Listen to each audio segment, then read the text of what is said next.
नमस्कार दोस्तों, मैं सुरेंद्र सारण आप सभी का हार्दिक स्वागत और अभिनंदन करता हूं। हमने लास्ट क्लास के अंदर चर्चा की थी दो भाग के रूप में संधि टॉपिक की। आज इसी संधि टॉपिक का पार्ट 3 लेकर के हाजिर हुआ हूं, क्योंकि संधि टॉपिक काफ़ी बड़ा है दोस्तों, और इस टॉपिक में से काफ़ी प्रश्न भी बनते हैं और लगभग हिंदी और संस्कृत भाषा दोनों के अंदर इस टॉपिक को समझने से सहायता मिलती है प्रश्नों को हल करने के अंदर। और संधि टॉपिक अगर यदि आप अच्छी तरीके से पढ़ लेते हैं तो आगे संस्कृत लैंग्वेज के अंदर जो आपके लंबे शब्द लिखे हुए होते हैं उनको अर्थ के हिसाब से तोड़ करके पढ़ना पड़ता है दोस्तों।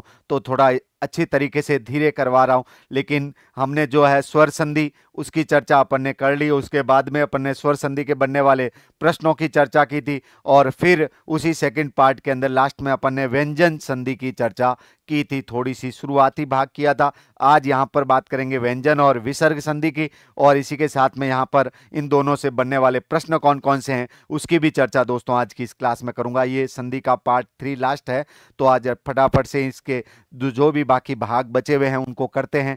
क्लास को दोस्तों लाइक और शेयर जरूर करें, अपने दोस्तों तक पहुंचाएं, क्योंकि यहाँ पर जो है विस्तृत हल शॉर्ट रूप में और साथ साथ में यहाँ पर जो पुराने प्रश्न पत्रों के अंदर जो प्रश्न आए हैं उन सभी की चर्चा में इसी क्लास के अंदर एक साथ ही कर रहा हूँ दोस्तों। तो चलिए शुरुआत करते हैं। संधि का जो नेक्स्ट पार्ट है वो अपन बात कर रहे थे। यहाँ पर लास्ट में अपन ने बात की थी पिछले वीडियो के अंदर व्यंजन संधि की। तो व्यंजन संधि की शुरुआत अपन ने की, तो वापस थोड़ा सा यहाँ पे बता देता हूँ दोस्तों। व्यंजन संधि, तो व्यंजन संधि को यहाँ पर अपन कह दें कि जहां पर व्यंजन का किसी व्यंजन के साथ या फिर किसी स्वर के साथ में योग हो, व्यंजन में परिवर्तन हो, तो व्यंजन संधि होती है। और अपन ने पिछली क्लास के अंदर सचुत्व और षटुत्व की दोनों की चर्चा की थी। इसका सूत्र लिखा था स्तो सचुनाशु, और यहां पर जो है दूसरा षटुत्व का है षटुना षटु, ये सूत्र है। और इसके अंदर दोस्तों जब भी आपके स या फिर त वर्ग के वर्ण का योग, स या त वर्ग के वर्ण का योग यदि किसके साथ में हो, स या च वर्ग के साथ, यानी योग इस स के साथ या फिर च वर्ग के साथ, यूं कह दे कि जब भी दंत वर्णों का योग यदि तालु वर्णों के साथ में हो, तो दंत वर्ण है वो किस में बदल जाते हैं, तालु में बदल जाते हैं। यानी त वर्ग का वर्ण है वो किस में बदल जाएगा, च वर्ग में, और ये जो स है वो आपके स में बदल जाएगा दोस्तों। ऐसे ही यहाँ पर इस षटुत्व के अंदर क्या होता है, स या त वर्ग के वर्णों का योग मूर्धन्य श या ट वर्ग के वर्ण के साथ में हो, आगे या पीछे कहीं पे भी हो, आपको बदलना त वर्ग का वर्ण है इन दोनों संधियों के अंदर। और यहाँ पर जो है त वर्ग का वर्ण किस में बदल जाएगा, ट वर्ग में, और ये मुर्दा वाला जो ये दंत्य श है वो मुर्दा वाले श में बदल जाएगा दोस्तों। तो इस तरीके से यूं कह दें कि त वर्ग का वर्ण जब च वर्ग में जाता है तो संधि कौन सी होती है, सचुत्व होती है दोस्तों। जैसे मैंने यहाँ पर आपको बहुत सारे उदाहरण भी दिए, लेकिन यहाँ पर एक उदाहरण बता देता हूं दोस्तों। जैसे सत प्लस जन, और इससे मिलकर के दोस्तों यहाँ पर जो शब्द बनता है सज्जन, देखें यहाँ पर आप देखेंगे कि कौन सा वर्ण बदला है, तो ये त है वो किस में बदला है, ज में। तो त वर्ग का वर्ण च वर्ग में चला गया, मतलब संधि कौन सी हो रखी है, सचुत्व। ऐसे ही दोस्तों यहां पर अगर यदि आपके लिखा हुआ है इस धन त, ये जो इस धन त लिखा हुआ है, संधि करेंगे तो ये त है वो किस में बदल जाएगा, ट ट में, और जो संधि पद बनेगा वो क्या बनेगा, इष्ट बनेगा। देखें त वर्ग का वर्ण ट वर्ग में गया तो संधि कौन सी है, षटुत्व संधि है। इसकी चर्चा अपन ने लास्ट क्लास में विस्तार से कर ली थी, या थोड़ी सी मैंने आपको वापस बताई दोस्तों। नेक्स्ट संधि देखें यहाँ पर चरत्व, जसत्व और अनुनासिक। इनको अगर यदि बात करें दोस्तों यहाँ पर समझने के हिसाब से, तो देखें कि अगर यदि आप इस तरीके से ध्यान रखें, वर्ग का पहला, दूसरा, तीसरा या चौथा वर्ण हो, और उसके बाद में यदि वर्ग का पहला दूसरा वर्ण हो, वर्ग का पहला दूसरा का मतलब वर्ग के पहले पहले पांचों क च ट त प, और दूसरे दूसरे पांचों मतलब ख फ छ ट थ, तीसरे तीसरे पांचों मतलब ज ब ग ड ध, और चौथे मतलब यहाँ पर झ भ ग ड ध। यानी हर एक पांचों ही वर्गों के क वर्ग च वर्ग का पहला पहला पहला, दूसरा दूसरा, तीसरा तीसरा या चौथा चौथा, उसके बाद में वर्ग का पहला दूसरा हो, यानी या तो यहां पर क ख हो या च छ हो या फिर आपके ट ठ हो, या इसके अलावा ये तीनों ही सकार हो। अगर यदि इस तरीके से ये वर्ण हो तो दोस्तों यहां जो भी वर्ण है वर्ग का पहला, दूसरा, तीसरा, चौथा वर्ण अपने ही वर्ग के किस में बदल जाते हैं, प्रथम वर्ण के अंदर बदल जाते हैं। यानी यहां पर अपने ही वर्ग का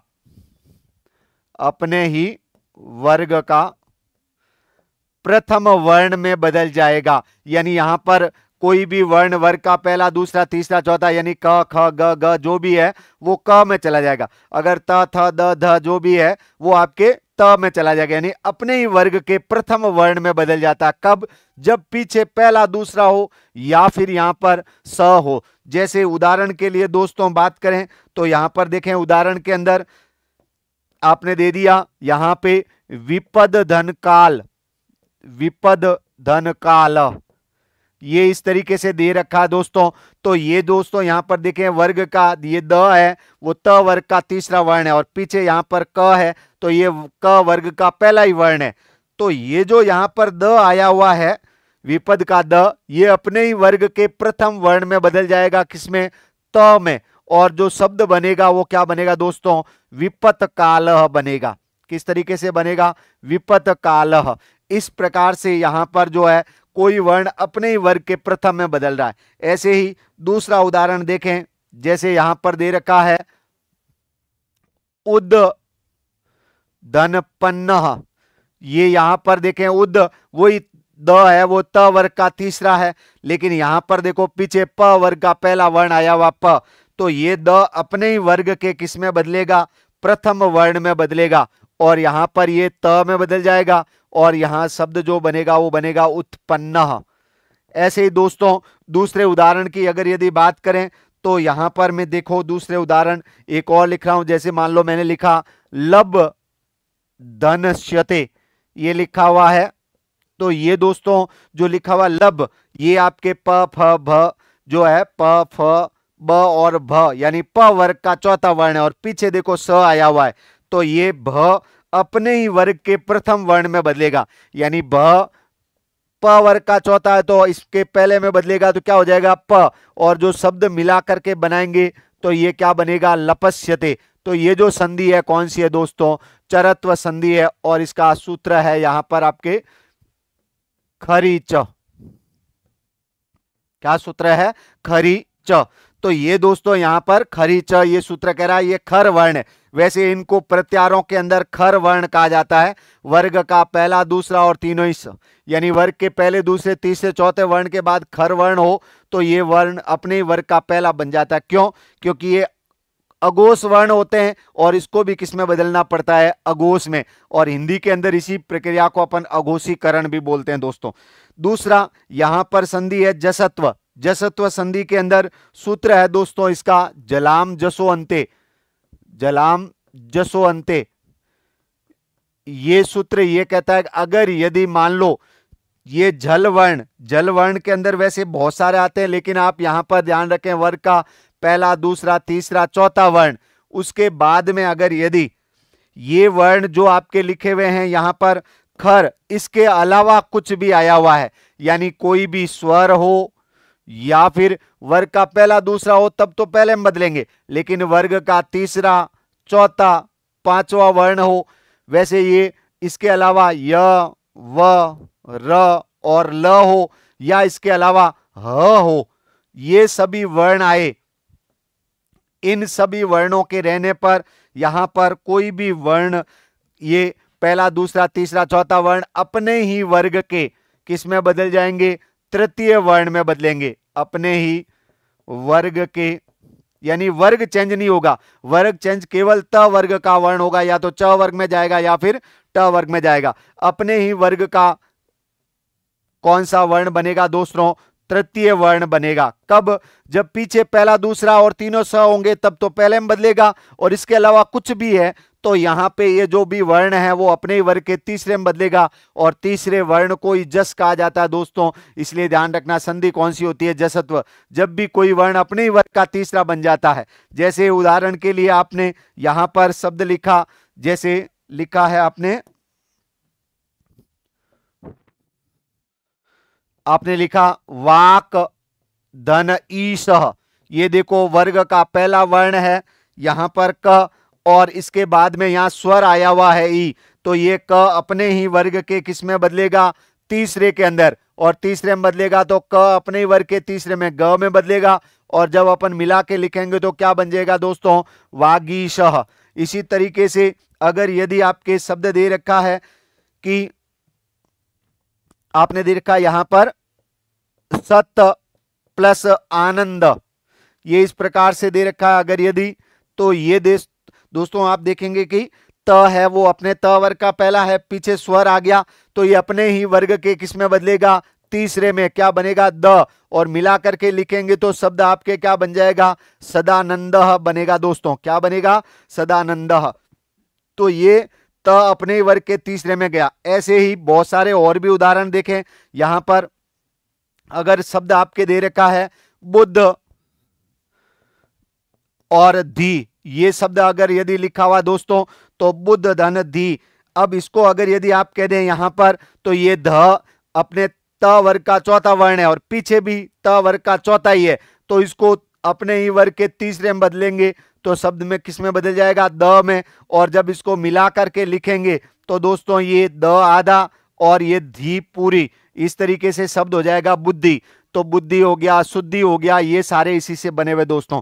ऐसे ही बहुत सारे उदाहरण यहां पर बन जाते हैं दोस्तों, जिसके अंदर आपके कोई वर्ण अपने ही वर्ग का क्या बन जाता है, तीसरा। जैसे अगर यदि आपने लिखा यहां पर सुप धन अंतः, सुप धन अंतः, देखो यहां पर प है, प वर्ग का पहला वर्ण है, पीछे कोई भी स्वर आया हुआ है तो ये अपने ही वर्ग के अंदर किस में बदलेगा, तीसरे के अंदर, प किस में बदलेगा, ब में, और इसको मिला करके लिखेंगे तो ये शब्द पीछे देखो ब में अ मिलने से ये पूरा हो जाएगा और क्या बन जाएगा, सुबंत।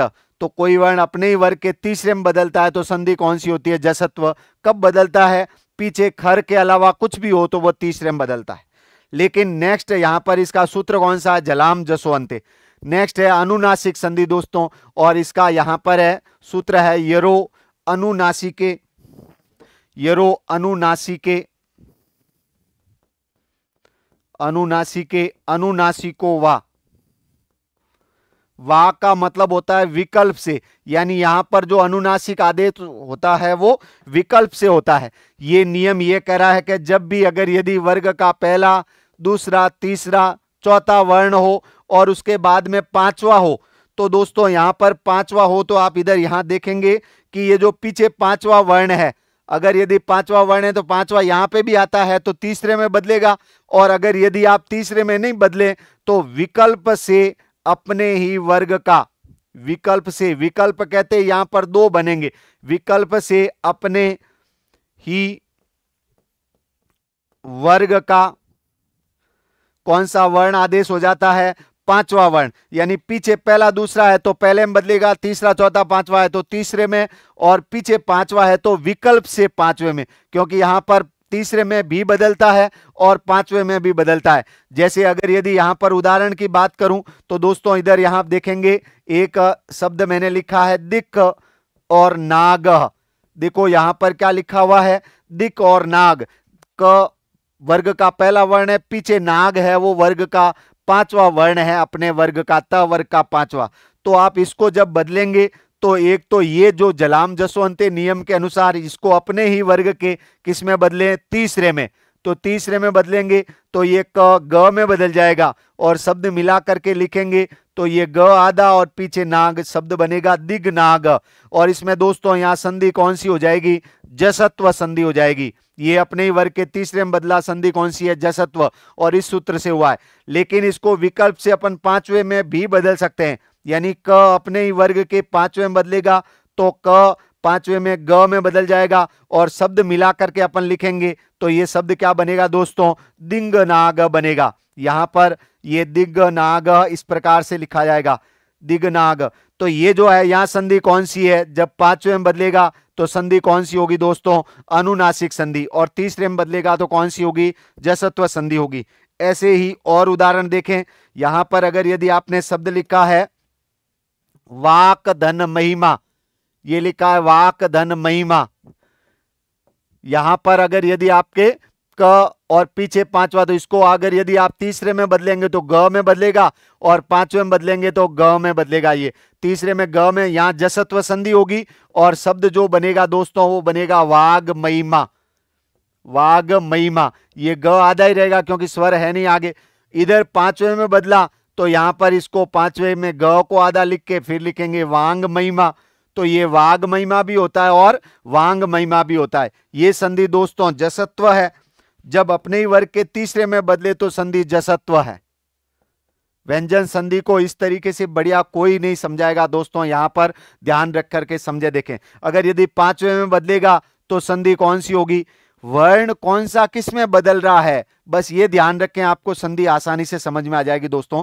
यहां पर ये अपने ही वर्ग के पांचवे में बदला, बाकी सारे वर्ण वैसे ही पड़े हैं, बाकी सारे वर्णों में किसी को नहीं छेड़ा है, केवल यहां पर क लिखा हुआ इसको ग लिख दिया, यहां पर क को ग लिख दिया। तो ये पांचवे में लिखा तो अनुनासिक है, तीसरे में लिखा तो जसत्व है। ऐसे ही अगर यदि मान लो उदाहरण और देखें, जैसे शब्द लिखा हुआ है एतत् धन मुरारी, एतत् धन मुरारी, और यहां पर दोस्तों देखें आपके एतत् त वर्ग का पहला है, पीछे यहां पर म आ गया प वर्ग का पांचवा वर्ण, तो इसको आप तीसरे में भी बदल सकते हैं और पांचवे में भी।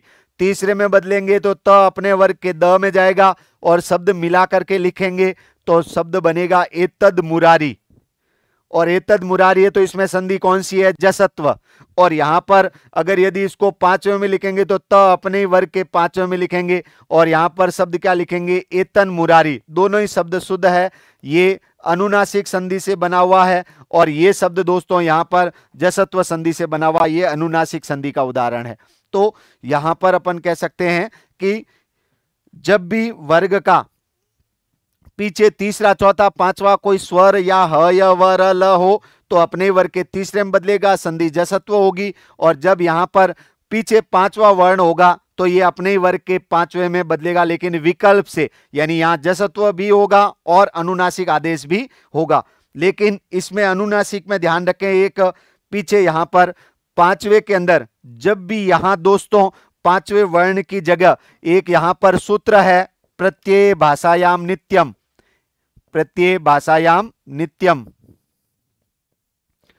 इस नियम के अनुसार अगर यदि नित्यम मतलब नित्य पांचवा वर्ण आदेश होगा, अनुनासिक आदेश होगा, कब, जब वर्ग के पीछे यहां पर पांचवे वर्ण की जगह मयट प्रत्यय का मय और मात्रिच प्रत्यय का मात्र, दो शब्द ध्यान रखना, अगर पीछे मय या मात्र आ जाए तो यहां पर जसत्व आदेश नहीं होगा, नित्य अनुनासिक आदेश होगा।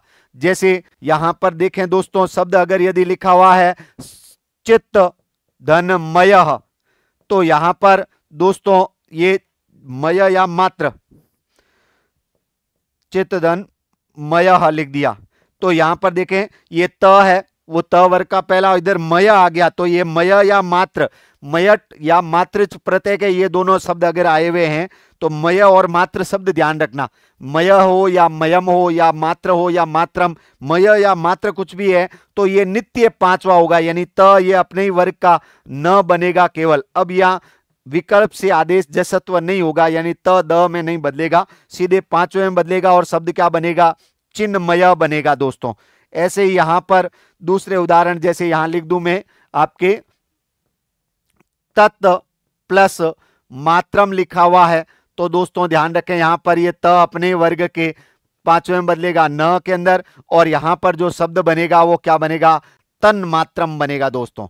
तो ये मय या मात्र हो तो वो नित्य पांचवा आदेश होता है, और जो नियम है वो कौन सा है, यहां पर दे रखा है दोस्तों आपके नियम के अंदर, ये दे रखा प्रत्यय भाषायाम नित्यम, ये अलग से वार्तिक बना करके दे रखा है प्रत्यय भाषायाम नित्यम, यानी पांचवा हो तब तो विकल्प से पांचवा होता, लेकिन पांचवे की जगह या मय या मात्र हो तो आपको ध्यान रखना या नित्य जो भी वर्ण है अपने वर्ग का पंचम वर्ण आदेश होगा, और वहां पे भी संधि कौन सी होगी, अनुनासिक होगी। तो ये तीनों संधियां थी, चरत्व, जसत्व और अनुनासिक। कोई वर्ण अपने वर्ग के प्रथम में बदले संधि करते समय चरत्व संधि, कोई वर्ण अपने वर्ग के तृतीय में बदले तो जसत्व, नाम से ही देख लें दोस्तों, और कोई वर्ण अपने वर्ग के पंचम में बदले तो यहां पर विकल्प से पंचम में होता है, तीसरे में भी होता है और पांचवे में भी होता है। तीसरे में तो जसत्वन, पांचवें में बदला तो अनुनासिक, लेकिन पीछे मय या मात्र होगा तो नित्य पांचवें में बदलेगा। नेक्स्ट यहां संधि दोस्तों कौन सी है तो देखें, नेक्स्ट संधि है अनुस्वार और परसवर्ण। अनुस्वार संधि और परसवर्ण दोनों के अंदर फटाफट से यहां समझ ले दोस्तों।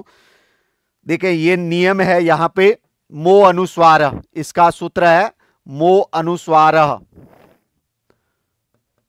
और दूसरा जो सूत्र है वो है नश्च पदांतस्य जलि, नश्च पदांतस्य जलि। ये कह रहा है कि अगर यदि मान लो पद के अंत में पदांत म है और उसके बाद में यदि कोई व्यंजन है, कोई भी व्यंजन है, तो यहां पर म को क्या होगा दोस्तों अनुस्वार आदेश। और अगर यदि स्वर है तो ये म के अंदर मिल करके ये म पूरा हो जाएगा। लेकिन अगर यदि व्यंजन है तो म को अनुस्वार आदेश होगा। और कहां होना चाहिए पद के अंत में। और पद की बात करें तो वो पूरा शब्द होना चाहिए और उसका किसी न किसी विभक्ति के अंदर रूप चला हुआ होना। जैसे आपने लिखा यहां सत्यम वद, ये दोस्तों लिखा हुआ है, व्यंजन आया हुआ है तो इसको मिला करके लिखेंगे तो ये सत्यम के अंदर म की जगह अनुस्वार हो जाएगा और आपका यहां पर वद लिखा जाएगा। इसी तरीके से अगर यदि आपने लिखा हरिम धन वंदे, ये पीछे व्यंजन आ गया तो आप इसको यहां पर दोस्तों अनुस्वार बना करके लिख देंगे हरिम प्लस वंदे। हरि म की जगह अनुस्वार हो जाएगा और यहां पर वंदे शब्द हो जाएगा। तो ये हरिम वंदे बन गया दोस्तों। इसके अंदर संधि पद में अनुस्वार आपको दिखेगा।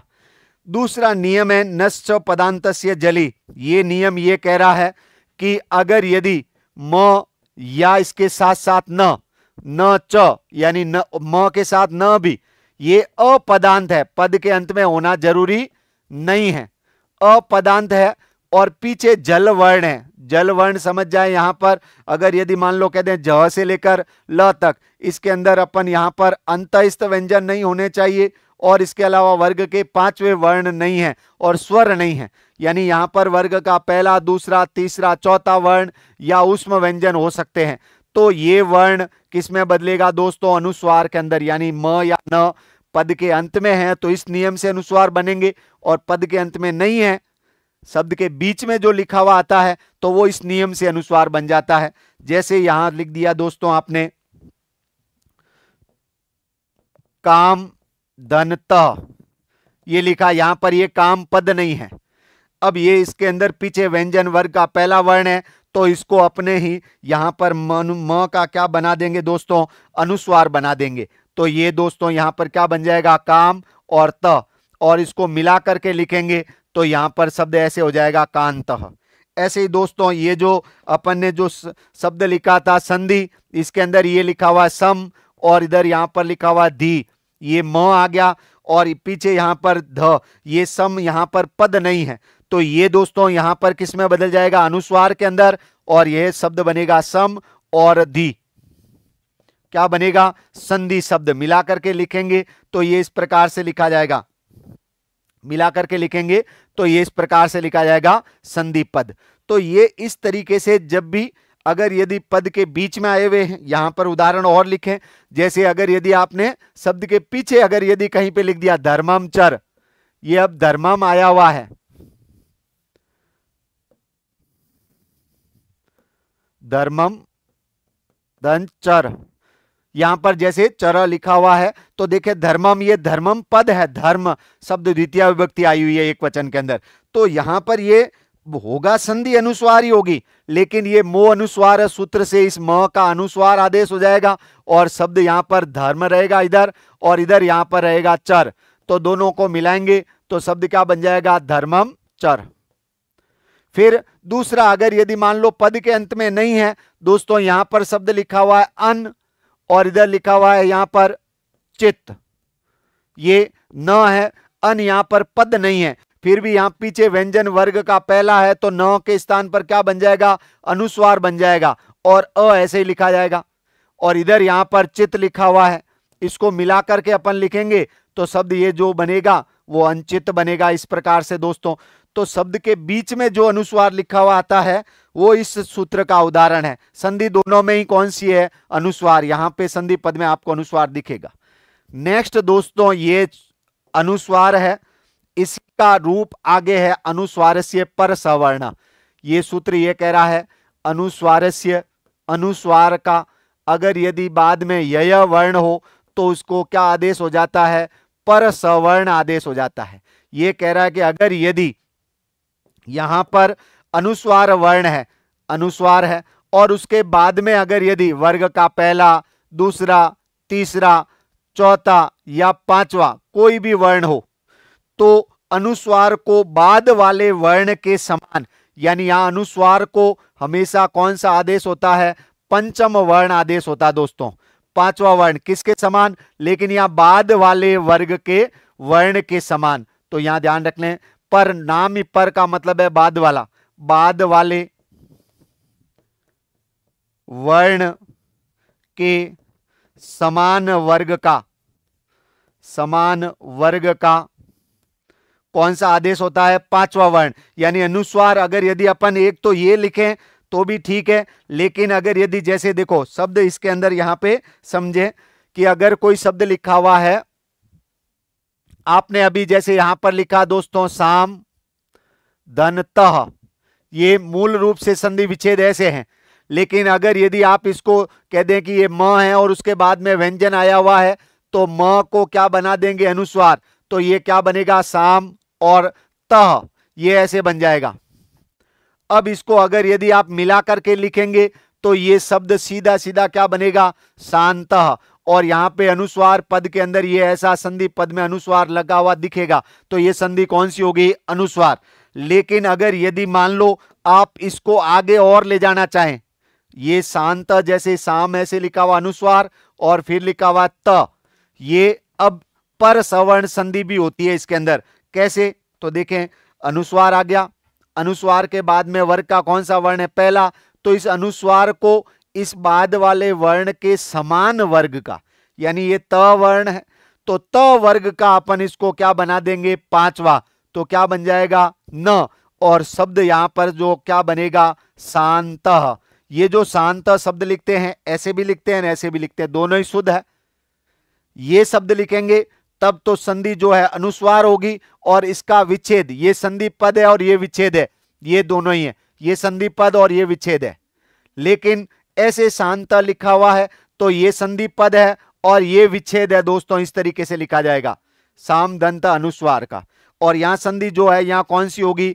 अनुस्वार को बाद वाले के समान वर्ण के वर्ग का पांचवा बनाया, इसलिए संधि कौन सी है? पर सवर्ण। ऐसे ही अगर यदि आपने लिखा है अन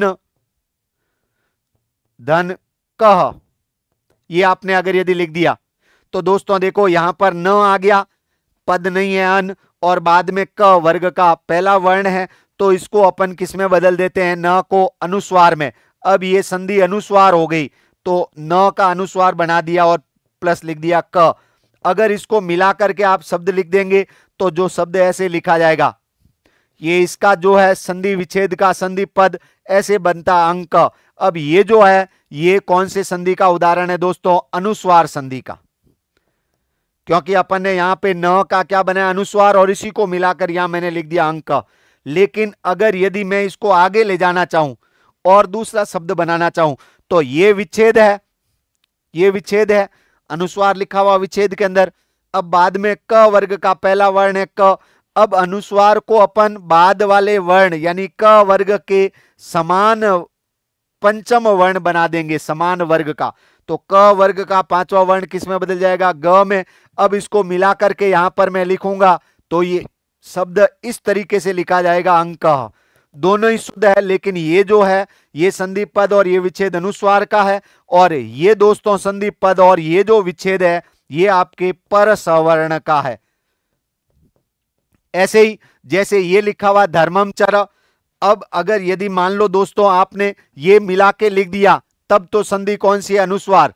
लेकिन ये विच्छेद लिखा हुआ है धर्मम प्लस चर, इसी को मैं आगे ले जाऊं, यहां पर धर्मम ये लिख दिया धर्मम अनुस्वार और चर। अब ये लिखा हुआ है यहां पर च लिखा हुआ है, तो इसके अंदर ये च वर्ग का पहला वर्ण है, तो अनुस्वार को अपन च वर्ग का पांचवा, यानी अनुस्वार को बाद वाले वर्ण, बाद में च वर्ग का वर्ण है तो इसके समान वर्ग का पांचवा क्या बना देंगे, य, और शब्द मिला करके जब लिखेंगे धर्म, और य आधा रहेगा, पीछे चर लिखेंगे, शब्द क्या बनेगा, धर्मंचर। तो ये जो संधि विच्छेद और ये पद, ये तो है पर सवर्ण का, जिसमें अनुस्वार बाद वाले वर्ण के समान वर्ग का क्या बन जाता है दोस्तों, पांचवा वर्ण बन जाता है। तो ये संधि कौन सी है, पर सवर्ण। तो अनुस्वार और पर सवर्ण दोनों ही कंटिन्यूटी में है, इसलिए मैंने एक साथ में समझाई है। जब भी पद के अंत में है तो इस सूत्र से, और पद के अंत में नहीं है तो म और न दोनों ही किस में बदल जाते हैं, अनुस्वार में। कब, पीछे जल वर्ण हो तो, या कोई व्यंजन हो तो। व्यंजन नहीं है तो म जो है, इसी स्पेशली ध्यान रखना, म के बाद में अगर यदि व्यंजन नहीं है, कोई स्वर है, तो ये म मिल जाएगा और स्वर में मिलकर के म पूरा लिखा जाएगा। संधि इसमें भी कौन सी गिनी जाएगी दोस्तों, अनुस्वार संधि गिनी जाएगी, ध्यान रखें। तो यहां पर ये अपन ने कुछ व्यंजन संधियों की यहां पर चर्चा की थी दोस्तों। अब नेक्स्ट आगे यहां पर मैं बात करने वाला हूं विसर्ग संधि के कुछ बातों की। विसर्ग संधि के अंदर ध्यान रखें दोस्तों कि विसर्ग वर्ण, अगर यदि विसर्ग है और उसके बाद में कौन सा वर्ण है, अगर खर वर्ण आया हुआ है, खर वर्ण मतलब वर्ग का पहला, दूसरा और तीनों स, ये खर वर्ण गिने जाते हैं। अगर यदि ये वर्ण है, वर्ग का पहला का मतलब पहले पहले पांचों, क च ट त प, और दूसरे दूसरे पांचों मतलब ख फ छ ठ थ, अगर यदि ये वर्ण है या स है, तीनों ही, तो यहां पर आपको इस विसर्ग को क्या आदेश होगा, सत्व आदेश होगा, स में बदल जाएगा। लेकिन अगर यदि पीछे ये मुर्दा वाला स या ट ठ होगा तो वो मूर्धन्य स में भी लिखा जाएगा। अगर यदि पीछे इधर यहां पर ये च छ होगा या फिर ये तालव्य वाला श होगा तो ये श में लिखा जाएगा सीधे। इसलिए मैंने यहां पर आपको लिख दिया कि विसर्ग इन तीनों स में बदलता है तो संधि कौन सी होगी दोस्तों, सत्व विसर्ग संधि होगी। जैसे यहां पर उदाहरण के लिए मैं शब्द लिख दूं, यहां पे मैंने लिख दिया नी धन छल। दोस्तों ये जो है वर्ग का पहला दूसरा वर्ण है च वर्ग का विसर्ग के बाद में, तो यहां पर विसर्ग है वो किस में बदलेगा, स में बदलेगा। तो इसलिए संधि में कौन सी संधि होगी, सत्व, और इसका सूत्र है विसर्जन्यस्य स, विसर्जन्यस्य स, ये आपके सूत्र है। ये सूत्र ये कहता है कि अगर विसर्ग के बाद में खर वर्ण हो तो विसर्ग का सत्व आदेश होता है, और ये स इस मुर्दा वाले में भी बदलेगा सटुत्व होकर के। तो इसलिए मैंने सीधे ही लिख दिया यहां पे क्योंकि मूल रूप से बदलता तो इस स में है, लेकिन इधर यहां पर देखो ये च वर्ग का है तो इसको दंत वर्ण को बाद में किस में बदलना पड़ेगा, इस च में बदलना पड़ेगा, यहां पर आपके तालव्य स में। इसी प्रकार से यहां पर शब्द जो बनेगा वो क्या बनेगा, निश्चल बनेगा दोस्तों। ये इस तरीके से लिखा जाएगा। अगर यहां पर आपने शब्द लिखा है देवः प्लस त्राता लिख दिया दोस्तों, यहां पर देव प्लस त्राता, ये जो है विसर्ग है उसके बाद में त्राता में त है, वर्ग का पहला वर्ण है, तो ये किस में बदलेगा, स के अंदर बदलेगा। और यहां पर जो शब्द आपके क्या बन जाएगा दोस्तों, शब्द बनेगा देवस्त्राता। ये इस तरीके से बनेगा। ऐसे ही अगर यदि यहां पर शब्द लिखा हुआ है धनु प्लस टंकार, और विसर्ग के बाद में देखो ये ट वर्ग का पहला वर्ण है ट, तो जब भी ये दोस्तों विसर्ग के बाद में च छ और ये वाला स है तो इस स में बदलेगा, तालु वाले स में बदलेगा विसर्ग। जब भी ट ठ है या मुर्दा वाला श है तो ये इसमें बदलेगा सीधे मूर्धन्य श में। और बाकी कुछ भी है, क ख है या फिर त थ है, जैसे यहां पर त था तो इसको दंतीय स में ही बदला। अगर प फ है या फिर ये स है तो किस में बदलेगा, इसी स के अंदर बदलेगा दोस्तों। यहां पर आपके ये विसर्ग किस में बदल जाएगा, मुर्दा वाले श में, और शब्द मिला करके लिखेंगे तो क्या बनेगा, धनुष टंकार बनेगा दोस्तों। क्या बनेगा, धनुष टंकार। ये आपके दूसरा, ये तो संधि कौन सी है, जहां पे विसर्ग स में बदलेगा, संधि कौन सी होगी, सत्व विसर्ग होगी। जैसे यहां पर उदाहरण में और लिख देता हूं दोस्तों, आपने लिख दिया हरि धन त्रायते, ये त्र आ गया त, तो ये विसर्ग किस में बदलेगा, स में, और आपके शब्द जो है वो क्या बन जाएगा दोस्तों, हरिस त्रायते बन जाएगा। क्या बनेगा, हरिस त्रायते है, ये इस तरीके से बनेगा। ऐसे ही इधर यहां पर देखें उत्व विसर्ग संधि, इसके अंदर दो नियम है। एक तो यहां पर ध्यान रखें कि विसर्ग के बाद में अगर यदि हस वर्ण हो, हस वर्ण का मतलब वर्ग का तीसरा, चौथा, पांचवा, या फिर ह, य, व, र या ल, यानी अंतस्थ वर्ण ह हो, या फिर आपके वर्ग का तीसरा, चौथा, पांचवा हो, पहला दूसरा हो तो खर, और तीसरा, चौथा, पांचवा ये हस वर्ण, यानी ये सारे घोष वर्ण है दोस्तों, ये अघोष है। और अगर ये वर्ण हो तब आपको देखना है कि विसर्ग से पहले अगर अ है तो विसर्ग को क्या होगा, उत्व आदेश। अगर विसर्ग से पहले अ है और बाद में, ध्यान रखना विसर्ग का ऊ तभी बनता है जब विसर्ग से पहले क्या होना जरूरी है, अ। अगर अ नहीं है तो वहां पर विसर्ग को जो है दोस्तों र आदेश होता है, यानी रुत्व आदेश होता है। विसर्ग से पहले अ होना जरूरी है, ऊ तभी बनता है विसर्ग का, अन्यथा नहीं बनता है। क्योंकि बाद में फिर ये अ, इधर विसर्ग से पहले वाला और विसर्ग का ऊ, ये दोनों ही मिलकर के बाद में गुण होकर के क्या बन जाता है, ओ बन जाता है। यहां गुण कार्य भी होता है दोस्तों।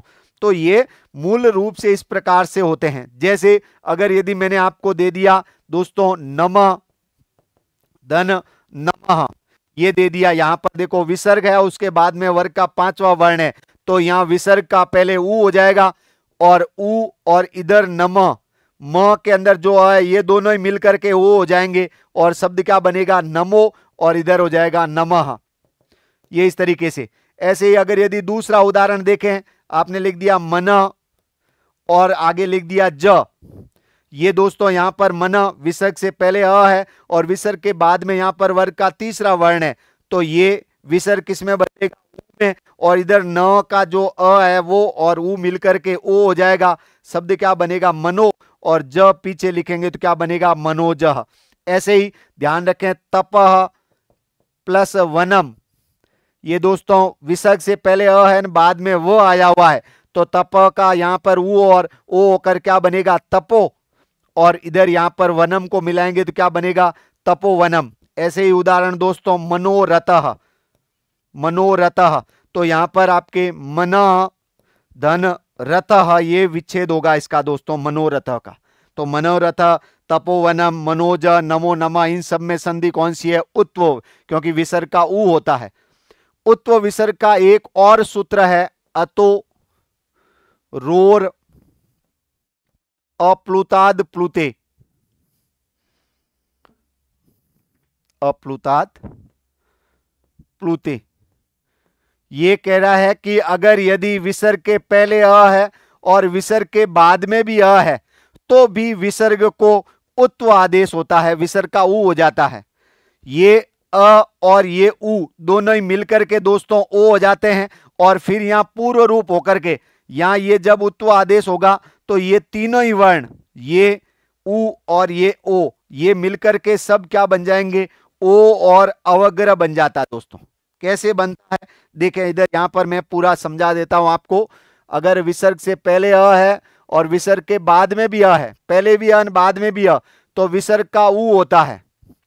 जब विसर्ग का उत्व आदेश होता है तो संधि कौन सी हो गई, ये आपके विसर्ग संधि हो गई। जैसे साथ साथ में उदाहरण समझे, ये आपने लिखा हुआ है क प्लस अस्ति, ये दोस्तों ये इस तरीके से लिखा हुआ क धन अस्ति।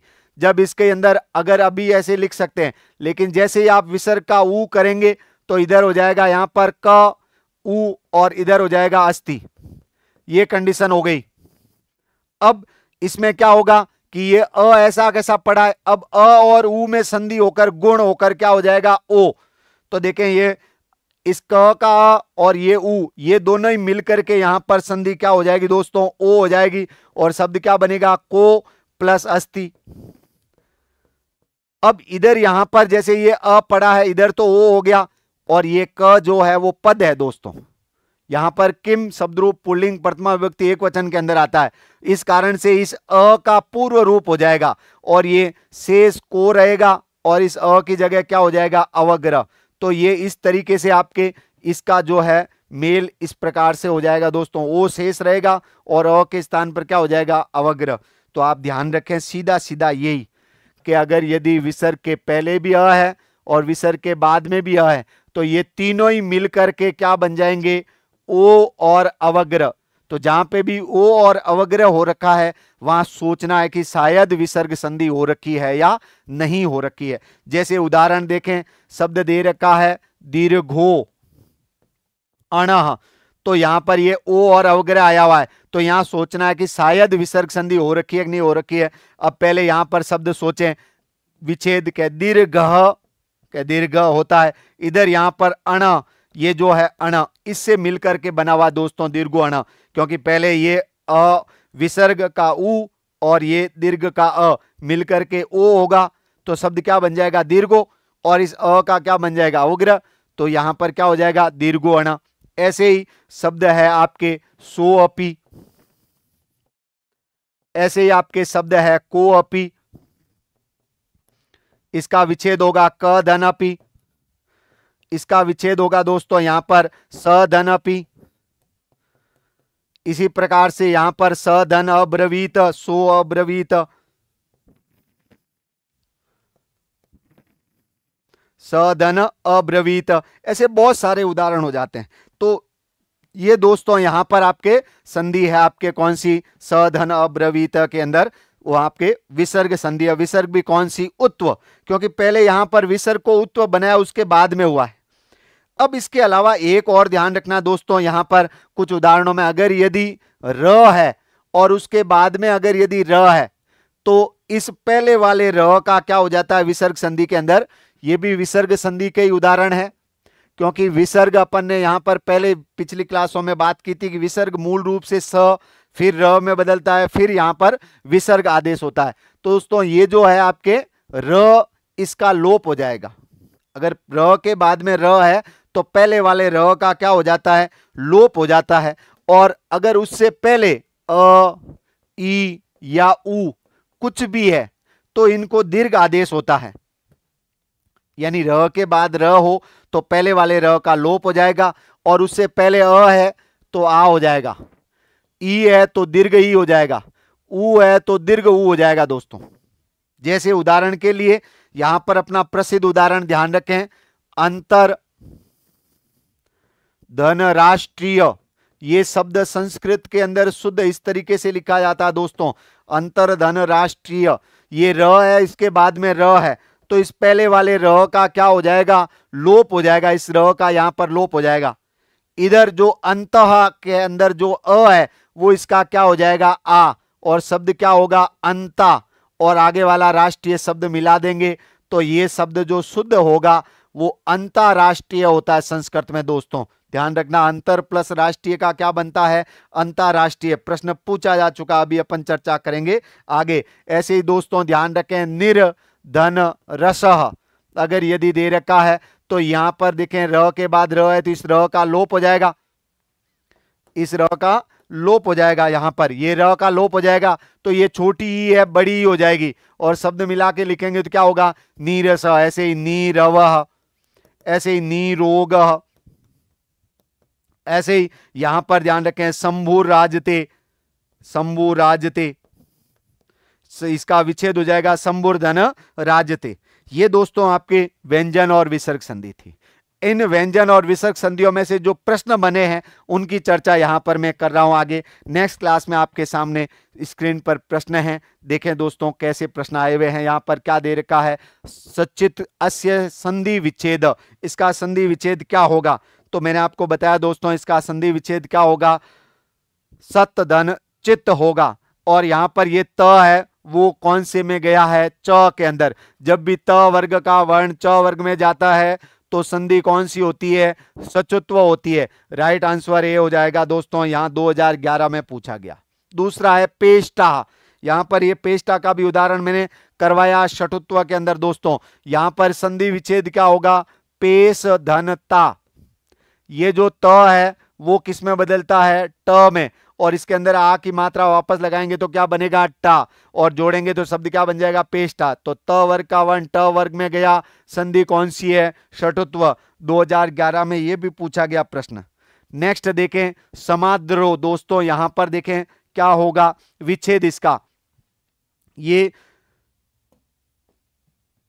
समधन आदरो यहां पर दे रखा है, तो ये आदरो दोस्तों आदरो का ही आदरो बना हुआ है, यहां पर आपके विसर्ग का ऊ होकर के उत्व होकर बना हुआ है। बाकी विच्छेद होगा समधन आदरह, ये समधन आदर, म के बाद में देखो स्वर आया हुआ है, स्वर आया हुआ है तो ये स्वर इसमें मिल जाएगा, क्या बन जाएगा मां, और यहां पर विच्छेद होगा समधन आदरह होगा। संधि कौन सी है दोस्तों अनुस्वार संधि है।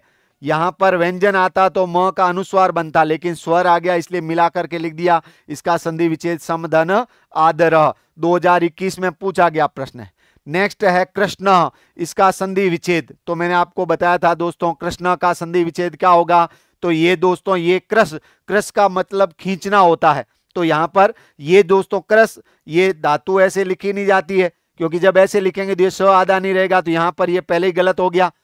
क्रस ऐसे भी नहीं लिखा जाता, ये पहले गलत हो गया। अब ये क्रस धन न, तो यहाँ पे तो न ही है और यहाँ पर लिखा हुआ न, तो ये न है वो किस में बदला हुआ है ण में बदला हुआ है। और यहाँ पर मैंने कहा ना त वर्ग का पांचवा वर्ण है तो ट वर्ग में पांचवे में बदलेगा, और इसका शुद्ध विच्छेद होगा क्रस धन न, और न किस में बदलता है ण में। और संधि कौन सी होती है दोस्तों षटुत्व संधि होती है इसके अंदर, और यहां पर राइट आंसर क्या हो जाएगा सी। 2011 में ये प्रश्न पूछा गया था। नेक्स्ट प्रश्न है आपके सामने वागीश, अभी अपन ने यहां पर चर्चा की थी, इसके अंदर संधि कौन सी है। मैंने कहा ना संधि पूछते ही आप सबसे पहले विच्छेद देखें, बिना इसके नहीं आएगा, ये भी L1 2011 में पूछा गया। यहां पर विच्छेद अगर यदि सोचेंगे तो होगा वाक और ईश, वाक धन ईश, ये क है वो किस में बदलेगा ग में। कोई वर्ण अपने वर्ग के तीसरे में बदलता है तो संधि कौन सी होती है जसत्व। नेक्स्ट प्रश्न देखें बाल्यकालादेव, बाल्यकालाद एव इत्यत्र, यहां पर विच्छेद क्या होगा, तो एव एव, ये आदेव आदेव तो होगा नहीं, ये होगा या फिर ये होगा, इन दोनों में से। अब यहां पर इस शब्द को देखें तो बाल्यकालादे, और यहां पर ये इन दोनों को जोड़ेंगे तो ये संधि बनेगी नहीं। अब पीछे क्या बचेगा बाल्यकालाद, 2022 में पूछा गया बाल्यकालाद और एव। देखो यहां पर वर्ग का पहला वर्ण है, पीछे स्वर आया हुआ है, तो ये त अपने ही वर्ग के किस में बदलेगा तीसरे में द में, और अपने ही वर्ग के तीसरे में जब बदलता है तो संधि कौन सी होती है दोस्तों जसत्व हो जाती है। तो ये त द में बदलेगा और ए मिला देंगे तो वापस क्या बन जाएगा दे, और शब्द क्या बनेगा बाल्यकालाद एव। संधि कौन सी है जसत्व है, विच्छेद क्या है बाल्यकालात और एव। 2022 में ये प्रश्न आया था। नेक्स्ट है कंचन इति अत्र संधि विच्छेद, इसका संधि विच्छेद क्या होगा दोस्तों। एक तो दे रखा है किम धनचन, तो यहां किम धनचन का तो वापस क कैसे बनेगा, ये तो होगा नहीं। यहां पर दे रखा क धनचन, तो क तो वापस लिखा हुआ, लेकिन यहां विसर्ग का कभी भी अपन ने यहां पांचवा वर्ण नहीं बनाया है, तो ये भी दोस्तों होगा नहीं। अब पीछे ये दोनों बच जाते हैं कम धन चना, और या फिर यहां पे कम धन चना ऐसे लिखें, तो अपन ने पहले ही पढ़ा दोस्तों कम धन चना मूल रूप में तो यही होता है, और इसी से बाद में जाकर के म है, बाद में व्यंजन है, तो इसका बनाते हैं अनुस्वार, तो फिर ये बन जाता है कम धन चना, मतलब ये मूल रूप में होता है, ये बाद में बनता है, तो ये भी है और ये भी है। अब इसके बाद में जो है यहां पर अनुस्वार है और बाद में च वर्ग का पहला वर्ण है, तो इसको बाद वाले वर्ण के समान वर्ग का अनुस्वार को क्या बना देते हैं पांचवा, और यहां पर दोस्तों संधि क्या बनती है कंचन, ये बनती है। तो जब ये पद बनता है तो मूल रूप में ये होता है, बाद में ये बनता है, तो ये दोनों ही शुद्ध है। 2012 के अंदर ये L1 में पूछा गया प्रश्न, जिसके उत्तर बी सी और डी दोनों ही सही है दोस्तों, यहां पर दोनों ही सही है, राइट आंसर दोनों ही होगा सी और डी, ये यहां पर आपके बोनस में गया था। नेक्स्ट प्रश्न देखें, ये आपके दे रखा है तद्यन, तद्यन दे रखा यहां पर, इसमें संधि कौन सी है, तो ये अगर यदि अपन देखें विसर्ग संधि तो विसर्ग है नहीं, गुण हो नहीं रखी है, अयादि हो नहीं रखी है, तो यहां पर दोस्तों संधि कौन सी है? यहां पर आपके व्यंजन संधि है। कौन सी है? व्यंजन संधि है दोस्तों। यहां पर शब्द जो बनेगा वो आपके क्या बनेगा? यहां पर शब्द बनेगा तद्यम दन न, ये दोस्तों यहां पर बनेगा, और इस न का बाद वाले वर्ण के समान पांचवा वर्ण बन जाएगा, और यहां पर संधि कौन सी होगी? पर सवर्ण संधि होगी, और यहां पे संधि कौन सी है? पर सवर्ण। और 2021 के अंदर यह प्रश्न पूछा गया था दोस्तों। नेक्स्ट प्रश्न है आपके सामने दे रखा है अन्य शाम च, ये इसका संधि विच्छेद क्या होगा? तो अन्य शाम च अभी मैंने समझाया जैसा ये दोनों ही विच्छेद होंगे दोस्तों, ए और बी दोनों ही राइट है। ये भी होगा तो बाद वाले वर्ण के समान यहां पर पांचवा बनेगा, और मूल रूप में तो यही होता है, म का ही तो अनुस्वार बनता है, पहले ये होता है इसमें बाद में ये बनता है, तो ये ए और बी दोनों ही राइट है। 2012 में L2 में ये प्रश्न पूछा गया था, राइट आंसर है ए और बी दोनों ही है दोस्तों। यहां संधि कौन सी है? तो अनुस्वार भी है और पर सवर्ण संधि भी है, अनुस्वार संधि और पर सवर्ण संधि। ये लास्ट में जो बना है वो पर सवर्ण होकर के बना, लेकिन पहले अनुस्वार हुआ फिर पर सवर्ण आदेश होता है।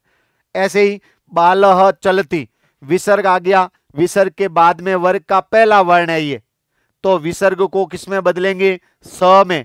लेकिन स में कौन से में? तो यहां पर देखो तालव्य वर्ण आया है, तो इस दंतीय स में नहीं बदल करके इस विसर्ग को किसमें बदलेंगे? तालव्य श के अंदर। और शब्द जब मिला के लिखेंगे तो ये ऐसे बनेगा दोस्तों, बालस चलती, ये आपके राइट आंसर होगा। बालो चलती बनेगा नहीं, ये बनेगा नहीं और ये बनेगा नहीं, क्योंकि अगर यदि कहीं पे भी आपके दंतीय वर्ण है तो और पास में कहीं तालव्य वर्ण है तो दंतीय वर्ण हमेशा तालव्य में लिखा जाता है सचुत्व के अनुसार। तो यहां पर ध्यान रखें, ये स आधा तभी आएगा जब पीछे च छ या फिर ये स होगा विसर्ग का। ऐसे अगर यदि मूर्धा वाला श है तो पीछे यहां पर ट ठ या मूर्धा वाला श होगा दोस्तों, तब ये अन्यथा ये विसर्ग का सत्व के अंदर यही स बनता है। संधि कौन सी है? सत्व विसर्ग संधि है, सत्व विसर्ग संधि है। नेक्स्ट प्रश्न ये 2011 के अंदर आपके पूछा गया था प्रश्न दोस्तों, 2011 में। नेक्स्ट प्रश्न देखें, दयालु अपि इत्यत्र कह संधि, संधि कौन सी होगी? विच्छेद बताना आपको दोस्तों, यहां पर आपके कौन सा होगा इसका विच्छेद बताना है। दया आलूर अपि, तो दया आलूर अपि तो होता नहीं है दोस्तों, यहां पर आ और आ मिल करके आ हो जाता है, और रपि में यहां पर र और मेल ही तो होता है, तो इसका जो विच्छेद होगा वो शुद्ध रूप में क्या होगा? दयालु प्लस अपि होगा दोस्तों। जब भी, क्योंकि अगर यदि मान लो पीछे अ है और विसर्ग से पहले अ है तो ही विसर्ग का उत्व आदेश होता है। अगर यदि ऐसा नहीं है तो यहां पर विसर्ग किस में बदल जाता है दोस्तों? र में बदल जाता है। अगर यदि विसर्ग से पहले अ के अलावा कोई स्वर है और इधर यहां खर वर्ण के अलावा कोई भी वर्ण है तो ये विसर्ग दोस्तों किसमें बदल जाता है? र में बदल जाता है। तो ये दोस्तों यहां पर जो ले रखा है विसर्ग से पहले अ के अलावा कोई स्वर है और बाद में यहां पर खर प्रत्याहार का वर्ण नहीं है, मतलब वर्ग का पहला दूसरा हो तब चलता है, अन्यथा हर एक जगह आपके विसर्ग किसमें बदलेगा? र में। और शुद्ध संधि विच्छेद यहां पर क्या होगा? दयालु प्लस अपि होगा, और यहां पर संधि कौन सी होगी दोस्तों? विसर्ग संधि होगी, और ये 2012 के अंदर पूछा गया प्रश्न है। इधर शिवो धन अर्च्य, तो अभी अपन ने जो दीर्घो अणा को अपि सो अपि के उदाहरण किए, वैसे ही इसका विच्छेद क्या हो जाएगा दोस्तों? शिव धन अर्च्य हो जाएगा। यहां विसर्ग जो है आपके शिव, विसर्ग से पहले भी अ है और विसर्ग के बाद में भी अ है। देखो यहां पर विसर्ग से पहले भी अ है बाद में भी अ है, ये तीनों ही मिलकर के क्या बन जाएंगे? ओ और अवग्रह बन जाएगा, और शब्द जो बनेगा वो क्या बनेगा? शिवो अर्च्य बनेगा दोस्तों, इस तरीके से बनेगा। तो यहां पर ये 2011 में प्रश्न पूछा गया था, ये 2012 में प्रश्न पूछा गया था। नेक्स्ट प्रश्न है आपके सामने यहां पर, श्री वीर भूमि गुणे, और यहां पर दे रखा है नेक्स्ट इत्यत्र संधि विच्छेद अस्ति, 2022 में पूछा गया। और ये दे रखा है मनोरथ, अभी अपन ने बात की थी इसका संधि विच्छेद क्या होगा? तो दोस्तों यहां पर मनोधन रथ होगा या फिर मन धन रथ होगा। ये अशुद्ध छपा हुआ है, ये आपके मन धन रत होगा, इस दोनों ही मिलकर के ये विसर्ग के पहले अ है, बाद में र वर्ण है हस प्रत्यार का, तो विसर्ग को उत्व आदेश हो जाएगा और ये दोनों ही मिलकर के बाद में क्या बन जाएंगे ओ। इसलिए राइट आंसर क्या होगा, ए राइट होगा दोस्तों। यहां पर 2015 में ये प्रश्न पूछा गया था। इधर देखें श्री वीर भूमि गुणई, अगर इसको देखें तो विच्छेद क्या होगा, श्री वीर भूमि और गुणई। तो ये तो यहां पर दोस्तों यहां पे आपके विसर्ग देखो, इसके अंदर ये जो यहां पर अपन ने संधि समझी थी, इसी के अंदर इसका जो भेद दे रखा दोस्तों, ये उत्व जो है विसर्ग के पहले मैंने आपको कहा था कि अगर अ है तो ही उत्व होगा, अन्यथा बाद में हस प्रत्यार का कोई वर्ण है और विसर्ग के पहले अ के अलावा कुछ भी है, यानी यहां पर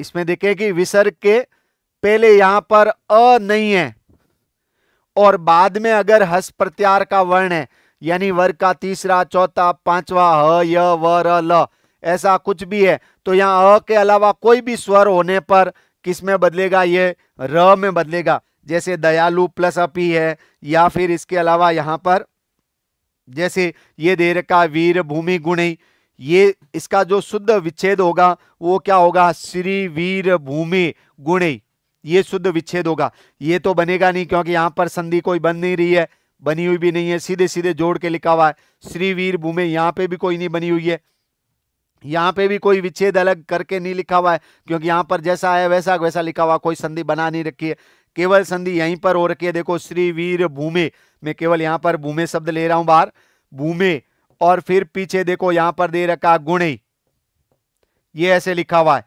ये आ गया विसर्ग, विसर्ग से पहले एक ही मात्रा है और बाद में वर्ग का तीसरा वर्ण है हस वर्ण है, तो ये विसर्ग के पहले जब भी अ के अलावा कोई भी वर्ण है, कोई भी स्वर वर्ण है, तब उसके बाद में हस प्रत्यार का वर्ण है, तो दोस्तों ये किस में बदल जाता है, र में बदल जाता है। और संधि कौन सी होती है, विसर्ग संधि होती है, जिसको आप यहां पर रुत्व विसर्ग संधि कह सकते हैं दोस्तों। तो यहां पर ये आपके क्या बनेगा, भूमिर, ये और र है वो किसके ऊपर चला जाएगा, ग के ऊपर चला जाएगा और शब्द क्या लिखा जाएगा, गुणे, ये ऐसे ही लिखा हुआ, आगे श्रीवीर शब्द इसके साथ में जोड़ दें। ठीक है, मैंने यहां पर ये लिखा नहीं है, मैं लिख देता हूं श्रीवीर भूमि गुणे, ये इस तरीके से बनेगा दोस्तों। तो ये श्री वीर भूमि गुणे, ये ऐसे लिखा हुआ है, संधि कौन सी है, विसर्ग संधि है। नेक्स्ट आपके दे रखा है दोस्तों यहां पर, अभी मैंने बात किया शुद्ध पद कौन सा है, ये प्रश्न 2015 में पूछा गया था और शुद्ध पद अभी यहां पर मैंने बता दिया। देखो अंतरराष्ट्रीय में ऐसे नहीं होता है, शुद्ध संस्कृत में क्या होता है, अंतरराष्ट्रीय, क्योंकि इसका संधि विच्छेद होता है अंतर धन राष्ट्रीय, अंतर धन राष्ट्रीय होता है दोस्तों। ये इस तरीके से बनता है, इस र का लोप हो जाता है और ये जो अंत है इसका यहां पर क्या हो जाता है दोस्तों, अंता हो जाता है। क्या हो जाता है, अंता, क्योंकि अ है, र का लोप होने पर अ का आ हो जाएगा और जो शब्द बनेगा वो क्या बनेगा, अंतरराष्ट्रीय बनेगा दोस्तों।